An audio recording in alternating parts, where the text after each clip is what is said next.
तर आता पाहूयात आपला तालुका आपली बातमी।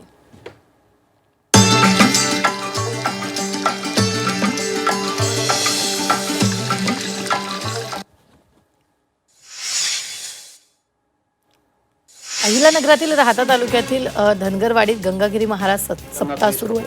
या सप्ताहात रामगिरी महाराज यांनी अन्नातील भेसळ, रासायनिक शेती आणि नागरिकांच्या आरोग्याचा मुद्दा उपस्थित केला। तसंच आयुक्त तुकाराम मुंढे यांच्या कार्यपद्धतीचं कौतुकही केलं।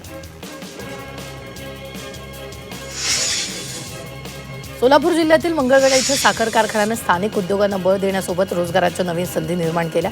विधानसभेचे अध्यक्ष राहुल नार्वेकर यांनी हे मत व्यक्त केलं।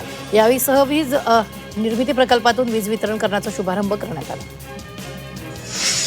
पुणे शहरातून पुरंदरच्या प्रस्तावित छत्रपती संभाजीराजे आंतरराष्ट्रीय विमानतळावर वेगाने पोहोचण्यासाठी हडपसर ते पुरंदर दरम्यान सुमारे 10 किलोमीटर लांबीचा दुहेरी बोगदा उभारण्याचा प्रस्ताव चर्चेत आहे। दिवे घाटातून जाणाऱ्या या बोगद्यात एका मार्गावर मेट्रो तर दुसऱ्या मार्गावर वाहनांसाठी रस्ता प्रस्तावित आहे।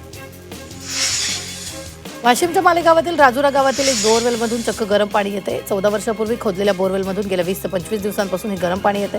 पाणी नेमकं गरम का झालं याचं कारण अद्याप समजू शकलेलं नाही। पाण्याचे नमुने तपासणीसाठी पाठवण्यात आले।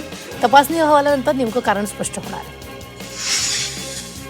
वाशिमच्या कारंजा तालुक्यातील कामरगाव परिसरात गेल्या 21 दिवसांपासून पावसानं पाठ फिरवली। याचा फटका खरीपाच्या पिकांना बसू लागला। पावसाचा खंड कायम राहिल्यास उत्पादनात घट होण्याची शक्यता आहे। त्यामुळे शेतकऱ्यांचं लक्ष आता आकाशाकडे लागलं असून दमदार पावसाची प्रतीक्षा आहे। अमरावती जिल्ह्यातील धामणगाव रेल्वे शहरातील नुराणी मस्जिद परिसरात विद्युत डीपीच्या वायरला अचानक आग लागल्यानं परिसरात एकच खळबळ उडाली। डीपीजवळ आग लागल्यानं मोठी दुर्घटना होण्याची शक्यता निर्माण झाली होती। त्यामुळे महावितरण धोकादायक डीपी आणि विद्युत तारांची तातडीने तपासणी करावी अशी मागणी करण्यात आली। यवतमाळच्या आर्णी तालुक्यातील ब्राह्मणगाव तांडा आणि मसोला शेतशिवार पोलिसांनी अवैध हत्तभट्टी दारू अड्ड्यांवर छापे टाकले। या कारवाईत 1,80,000चा दारू साठा जप्त करण्यात आला। पोळा आणि आगामी सणासुदीच्या पार्श्वभूमीवर ही कारवाई करण्यात आली। पुण्यातील शिरूरमध्ये संतापजनक घटना समोर आली। तरुणीला लॉजमध्ये डांबून ठेवून सामूहिक अत्याचार केल्याची घटना घडली आहे। मूळची छत्तीसगडची 22 वर्षीय तरुणी चाकण परिसरात राहत होती। चांगल्या पगाराची नोकरी देण्याचा आमिष दाखवून तिला शिरूरमध्ये आणण्यात आलं।